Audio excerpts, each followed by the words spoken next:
कि जब लॉकडाउन 1 हुआ तो उस समय देश ने जिस प्रकार से अनुशासन का परिचय दिया, उसकी जितनी प्रशंसा की जाए उतनी कम ही है।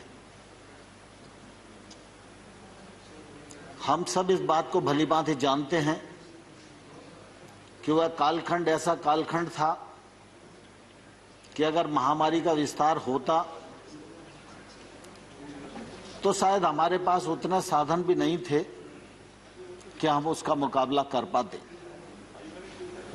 चाहे वो पीपीई किट का मामला हो, चाहे मास्क का मामला हो, सैनिटाइजर का मामला हो, स्वास्थ्य व्यवस्थाओं का मामला हो, लेकिन प्रधानमंत्री नरेंद्र मोदी जी ने बहुत ही गंभीरता के साथ, साहस के साथ जो निर्णय किए और उन निर्णयों का जिस प्रकार से 100% पालन में राज्य सरकारों ने, नागरिकों ने भूमिका निभाई, वह निश्चित रूप से अविस्मरणीय है। इस दौरान बहुत सारे कोरोना वायरस, उनका देहांत भी हुआ। बहुत सारे नागरिक भाई हमसे बिछड़ गए, कई संसद के साथी हमसे बिछड़ गए। निश्चित रूप से उसका भी दुख सारे देश को और हम सब लोगों को है। लेकिन ये भारत के लोकतंत्र और हमारी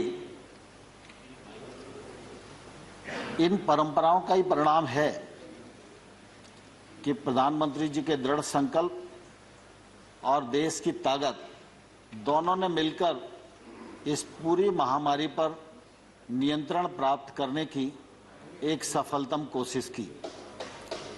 और आज हम ये कह सकते हैं कि इस प्रकार की जो महामारी है, इस महामारी से निपटने के लिए भारत पूर्ण रूपेण सक्षम है। एक पीपीई किट बनाना हमारे लिए मुश्किल होता था, आज हम पीपीई किट दूसरों को देने की स्थिति में आ गए हैं। जिला अस्पतालों तक में वेंटिलेटर की सुविधा हमारे यहाँ नहीं हुआ करती थी। यह सुविधा जिला स्तर के अस्पतालों से नीचे तक के जो हमारे छोटे अस्पताल हैं, वहाँ ऑक्सीजन की व्यवस्था, वेंटिलेटर की व्यवस्था पहुँच गई है और उसके कारण निश्चित रूप से इस पर नियंत्रण प्राप्त करने में हम लोग बहुत सफल हुए हैं। इसके लिए प्रधानमंत्री जी के इस कृतित्व की निश्चित रूप से मैं प्रशंसा करना चाहता हूं। आज जब इस वर्ष का बजट आया तो स्वाभाविक रूप से सरकार की तो ये कोशिश होती है कि वह सभी क्षेत्रों पर ध्यान दे, सभी वर्गों पर ध्यान दे, लेकिन वर्तमान जो परिस्थिति है उस परिस्थिति में स्वास्थ्य सुविधाओं पर ध्यान देना हम सबके लिए अत्यंत आवश्यक है। और मुझे कहते हुए प्रसन्नता है कि इस बजट में स्वास्थ्य सेवाओं की दृष्टि से 137% की जो वृद्धि की गई है वह निश्चित रूप से स्वागत योग्य है।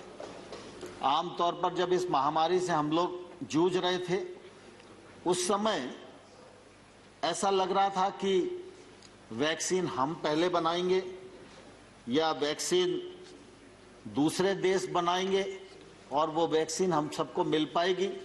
लेकिन मैं आपके माध्यम से सभी लोगों को यह कहना चाहता हूं कि हमारे देश के वैज्ञानिकों ने वैक्सीन बनाकर जो देश को देशी उपलब्ध कराई, इसके कारण निश्चित रूप से भारत की ताकत भी बढ़ी है, भारत की प्रतिष्ठा भी बढ़ी है और हमारे वैज्ञानिकों का सम्मान भी बढ़ा है।